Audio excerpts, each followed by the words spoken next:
रात के ठीक 2:13 बजे का समय था। घर में हर तरफ सन्नाटा पसरा हुआ था।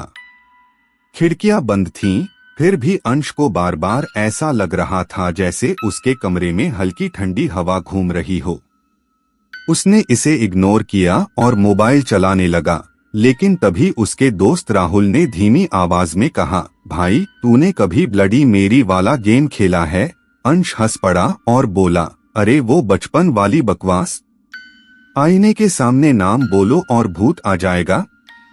ग्रो अप यार। लेकिन समीर थोड़ा सीरियस था। उसने कहा, मजाक मत समझ, मेरे कजिन ने ट्राई किया था। उसके बाद कई दिन तक वो ठीक नहीं रहा। यह सुनकर माहौल अचानक भारी हो गया। काव्या ने थोड़ी हिम्मत दिखाते हुए कहा, चलो ट्राई करते हैं, बस फन के लिए। अंश पहले मना कर रहा था, लेकिन अंदर कहीं क्यूरियोसिटी उसे खींच रही थी। आखिर चारों उठे और धीरे धीरे घर के सबसे पुराने बाथरूम की तरफ बढ़े। वो बाथरूम सालों से इस्तेमाल नहीं हुआ था। दरवाजा खोलते ही अंदर से सीलन और एक अजीब सी बदबू आई।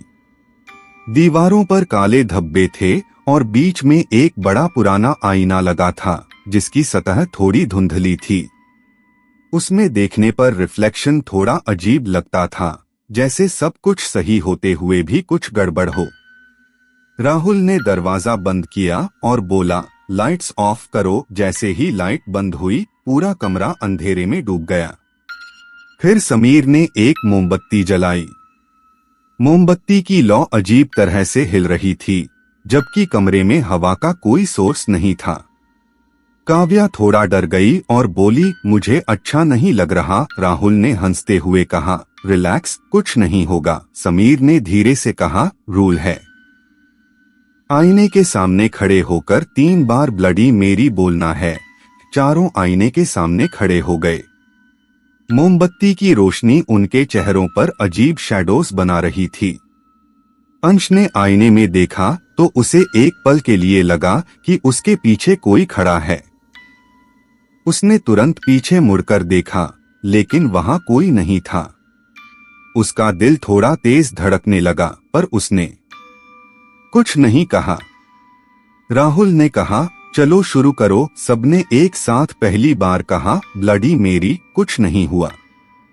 सब थोड़ा रिलैक्स्ड हुए।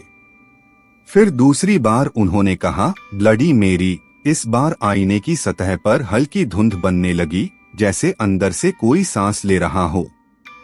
काव्या घबरा गई और बोली, बस करो, मुझे डर लग रहा है। लेकिन राहुल ने कहा, लास्ट टाइम। फिर खत्म। इस बार सबकी आवाज कांप रही थी। उन्होंने तीसरी बार कहा, ब्लडी मेरी, और उसी पल मोमबत्ती अचानक बुझ गई। पूरा कमरा घने अंधेरे में डूब गया। अंधेरे में अंश को साफ महसूस हुआ कि कोई उसकी गर्दन के पीछे बहुत करीब खड़ा है और ठंडी सांस ले रहा है। उसकी रीढ़ में सिहरन दौड़ गई। उसने डरते हुए पूछा, कौन है? लेकिन कोई जवाब नहीं आया। तभी अचानक आईने की तरफ से टक टक टक की आवाज आने लगी, जैसे कोई अंदर से नॉक कर रहा हो। समीर ने जल्दी से मोबाइल की फ्लैशलाइट ऑन की और रोशनी आईने पर डाली। जो उन्होंने देखा, उसे देखकर चारों के होश उड़ गए। आईने में उनका रिफ्लेक्शन नहीं था। वहां 4 लोग खड़े थे, लेकिन उनके चेहरे अलग थे।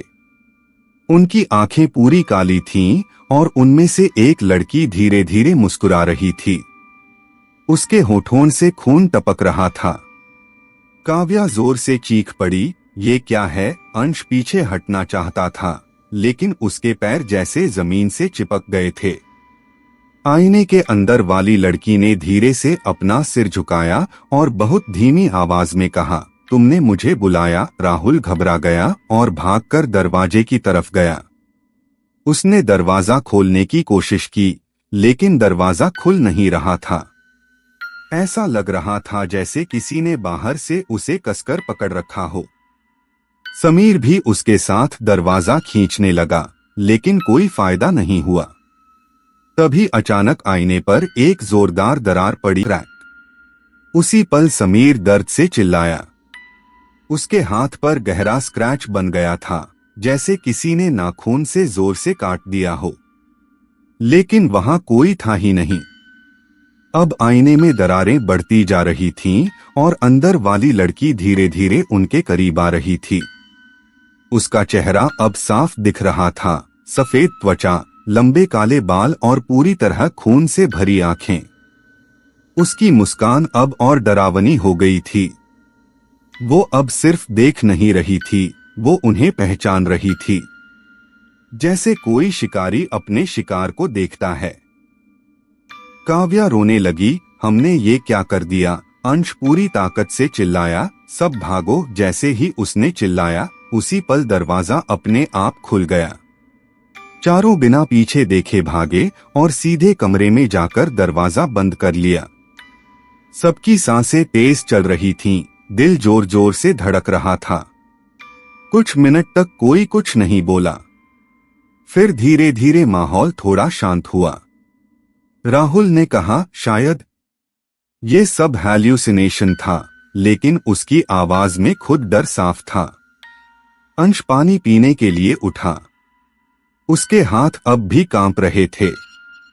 जैसे ही उसने सिर उठाकर सामने दीवार पर लगे छोटे आईने में देखा, उसका खून जम गया। उस आईने में उसके पीछे वही लड़की खड़ी थी, लेकिन इस बार फर्क था। इस बार वो आईने के अंदर नहीं थी, वो उसके ठीक पीछे खड़ी थी। उसके होठों पर वही खून से भरी मुस्कान थी और उसने धीरे से फुसफुसाया, अब मैं आ चुकी हूं। अंश वहीं खड़ा रह गया, कांपते हुए। उसने नीचे झुककर एक छोटा सा आईने का टुकड़ा उठाया। उसमें सिर्फ उसका चेहरा था। उसने राहत की सांस ली, लेकिन तभी उसके पीछे कोई खड़ा हो गया। वो धीरे धीरे मुस्कुराई और आईने के अंदर से नहीं, इस बार उसके पीछे से आवाज आई, अब मैं कभी नहीं जाऊंगी। अंश के हाथ से आईना गिर गया और पूरे कमरे में एक ही आवाज गूंजने लगी, ब्लडी मेरी, ब्लडी मेरी, ब्लडी मेरी। अगली सुबह जब दरवाजा खुला तो कमरा खाली था। सिर्फ फर्श पर टूटे हुए आईने के टुकड़े पड़े थे और हर टुकड़े में कोई न कोई खड़ा दिखाई दे रहा था। For more stories like this, subscribe my channel and share.